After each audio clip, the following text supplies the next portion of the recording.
Hi everyone, welcome back to John's Briefs with the Baron of Barristers, Tim Forshey, and from Forshey Law. And guys, I'm telling you, your NFA trust should go through this guy. He is really good at them, can turn it around from anywhere in the nation relatively quickly, really quickly, Usually within a few days, yeah. Yeah, and get it to you so that it's correct, and so that you can get into the suppressor game. And even like, or the short barrel game, or if you've got crazy money, the full auto game, like, do you think?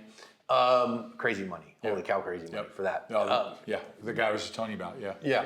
So listen, we're going to talk to Tim today. We had one on the channel, and this always happens, man. When I put out legal stuff, when somebody uses deadly force, especially in a way that isn't legally justifiable, I always get people that are like, oh, I can't believe how leftist you are, and wow. this guy should, Nothing this is could totally be further fine. from the truth. I'll tell you that. And listen. Using deadly force is very serious. Now, this particular one came out of Italy. Links in the description if you don't remember it. Jewelry store owner. 3 guys come into his jewelry store. They zip-tied his daughter. They threatened his wife with what turned out to be later a fake pistol, a toy gun, but okay, looked like a real gun. Robbed the store. He was in there too. They end up, making him move around, whatever. They stole some jewelry, stole some money. Then he gets a little J-frame out as they are running out the door. Well, he chased them out kind of down the street a little bit and killed 2 of them by chasing them down the street. And was convicted of murder for that and is facing 17 years in prison over it. And some people, and I'm like, guys, this is why you don't chase deadly threats. People disagreed with me that was immoral. Let's ask the attorney. To win the fight after the fight, you need help. After a use of force, I trust Firearms Legal Protection to help me win the fight for the rest of my life. From their 24/7 attorney-answered hotline to coverage for the use of all legal tools, Firearms Legal Protection has you covered. Get a discount by signing up at the link below. So, I think, Tim, first of all, I hate what the robbers did. Right? You can't justify it more. Goes without saying, I would hope, right? Yeah. Yeah.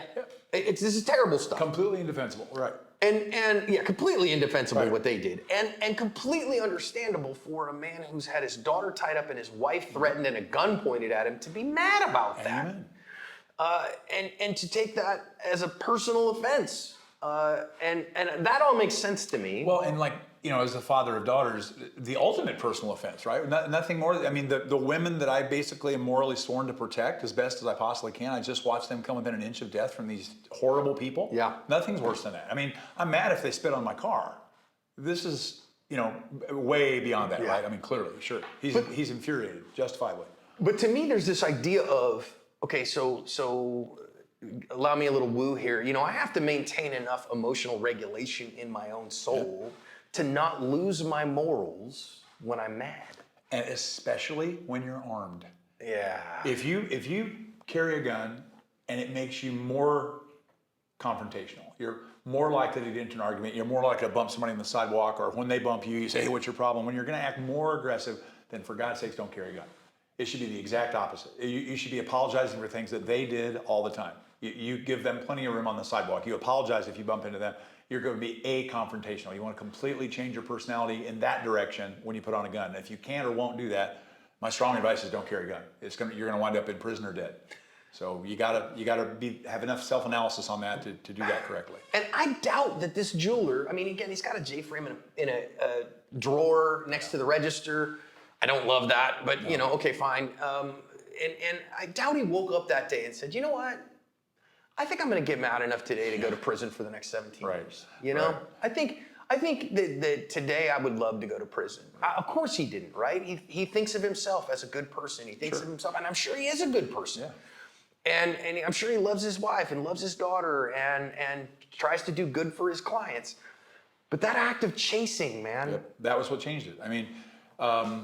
In theory, let's say that they had killed 2 people and he chased them and shot them. Much more justifiable, because we know that they've used a deadly force.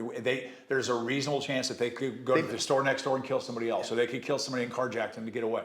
In other words, this is a clear lethal threat posed to our society, and I'm going to stop that threat. If a cop's chasing them, it would have been justified if they'd killed somebody or fired shots at somebody.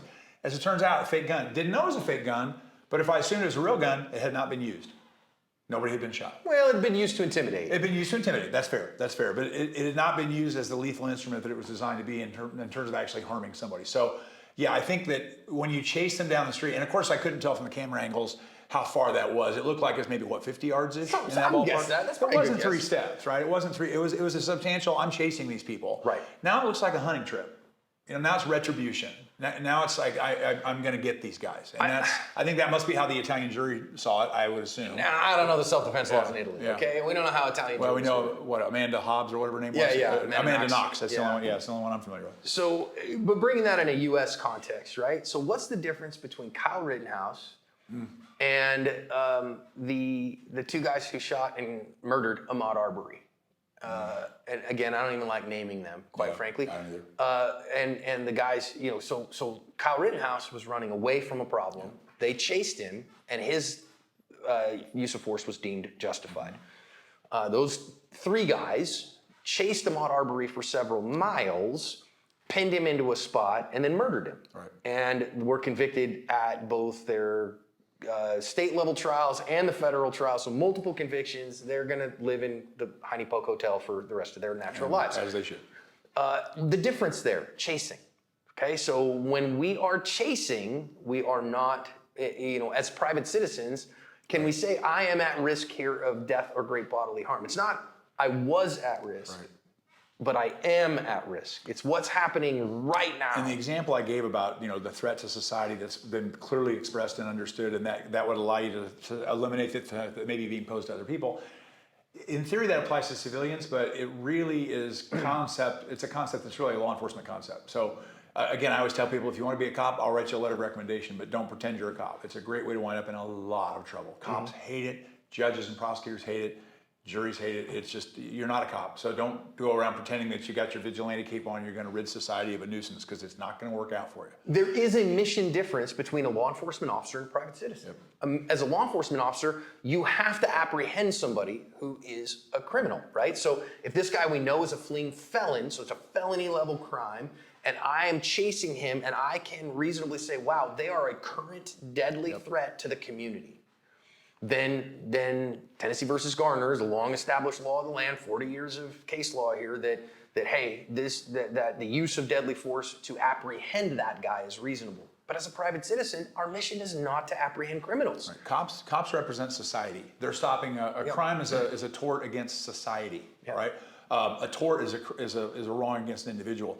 We are capable of dealing with torts, right? But we're not capable of dealing with crimes because we're not on behalf of the state doing the action.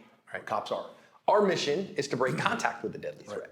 So they've run off. Contact's broken. Now I run in towards them. Guess what? I've just initiated a new contract, a new conflict, a new problem that I am the one who's initiating. I can't really claim self-defense there when I initiate it. So I get it, man. I got no love lost for these dirtbag armed robbers. Yeah, and this is one of those cases where the reptilian part of your brain goes, I hope that guy doesn't get in trouble, because these guys were escalating. They're going to kill the next family that they encounter. So, but you can't really look at it that way. You're speculating. That's a Hollywood script. That's a Bruce Willis movie. So yeah, you're speculating on what could happen, and so here's the thing. Let's just say I know this is one of those, and we just did this video not long ago. If I'm on the jury, he walks. Yeah. Well, even if you do, the process is the punishment. Yeah. Even if you walk after trial, well, you just spent a couple $100,000 on your criminal defense. And even if you're a member of Firearms Legal Protection or something similar, okay, you guys know I love FLP. Okay, fine, that piece is done, but you've spent how many sleepless nights? And I'm telling you, I've never seen a defendant who looked at a jury and slept well. Right. It's impossible. You can't. It's the adrenaline, the drama is off the charts. Yeah. So yeah, you're right. Even if you're not having to worry about paying your attorney, you're still risking going to prison for the rest of your life. You're still being judged by all of your friends and all of your people at work and all of your spouse's friends and all of their people at work. And I mean, it is life-alteringly horrific. It really is. So even if you don't have to worry about the legal fees, the news sucks stories. less, but it still sucks a lot. I'm telling the news stories. Oh yeah. I've met so many defendants as an expert witness that you Google them and you read the news stories because okay, what's out there in the news? What are people talking about with this case? What are the issues that people are considering? And then you meet the real person, and they're very different people. Right. And so guess what? Your use of deadly force, that's what your reputation has been dragged through the mud. They were categorizing your actions in a heinous light. You're the one that has to stand before the jury. You have to deal with the emotional strife of that with, your spouse, whatever. Spend nights in prison, in jail. Let me tell you what, jail food sucks. Jails were, I can only speak for a few counties in Arizona that have had to visit the jails, but jail's way worse than prison. Yeah, jail sucks. Way worse than prison, yeah. I've never spent any time incarcerated in any jurisdiction, but I, as a pastor, have visited many people who are incarcerated. And you're right, Maricopa County Jail sucks. It's terrible. It's like 1975 Thailand is kind of how it compares. It's bad, yeah. Yeah. Even though we've gotten beyond Sheriff Joe's pink undies, it's still really bad. Sucks, yeah. It still sucks. So in an overall sense, chasing people down, initiating new conflicts because, well, to heck with those guys. Remember, you're betting the rest of your life that A, you're gonna win, because they might have won. B, if that had been a real gun and he ran out of ammo and that third guy had a real gun, this would have ended even differently. Yeah, 5-shot J-frame revolver against 3 attackers. Yep. B, that you're going to come out of it without having to go to the hospital, which real injuries happen, and all those costs associated, that the prosecutor's going to look at that and go, I'm going to give you a pass on it because those guys are dirtbags, which I've seen people get passes on things. Sure. I've seen prosecutors say, that guy needed killing. The bastard needed killing defense Yeah. is I've seen alive it and work. well. Absolutely, it's out there. You bet. But now you're betting on the largesse of a prosecutor whose life, mind you, is dealing with bad people. Right. Who, as a former prosecutor, you don't get to talk to good people very often who are sitting there facing. When I prosecuted, I did lesser misbelievers, full disclosure. So most of the people I met were pretty much like you and me. Yeah, okay, so you're like, all right, you screwed up. I've sure encountered them as a judge and as an attorney. Believe me, But Real when I was a bad prosecutor, guys. I was dealing with pretty much nice folks. So listen, you're betting the rest of your life on this. Why would you do that? Use deadly force only as a tool of last resort. I always say, take the win. The guys ran off. Exactly. Take the win. What are you risking when those guys have run off and you've got a gun? Okay, fine, I got a gun in hand. My loved ones are safe. I can lock this door and I don't have any more threat to my life. You're risking the insurance deductible on the stuff that got stolen. Learn from it.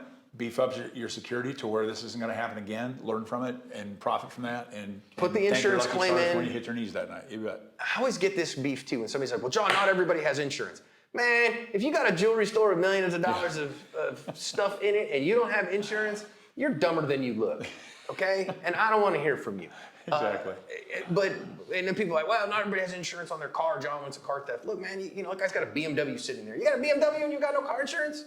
And car insurance is required by law. Yeah. So well, not full coverage though. So you know what I mean. You got to have liability. And like, look, if your hoopty ain't covered, I get it. I drove hoopties for a long time. It's cheaper to buy a new hoopty than to deal with the law. It is, man. I mean, is your retainer as an expert criminal defense attorney more or less than a crappy used car? more. More. Yeah. Right? You can buy a crappy used car a whole lot cheaper than you can hire Tim to just start answering the phone for you. Okay? And I'm not talking about talking to the district attorney. I'm just talking about picking the phone up when you call. So let's not argue with that. Take the win. Don't chase deadly threats, because otherwise. Yeah, we should call this take the win. That's a good way to put it. Yeah. Take the win. Thanks, man. Absolutely. Always.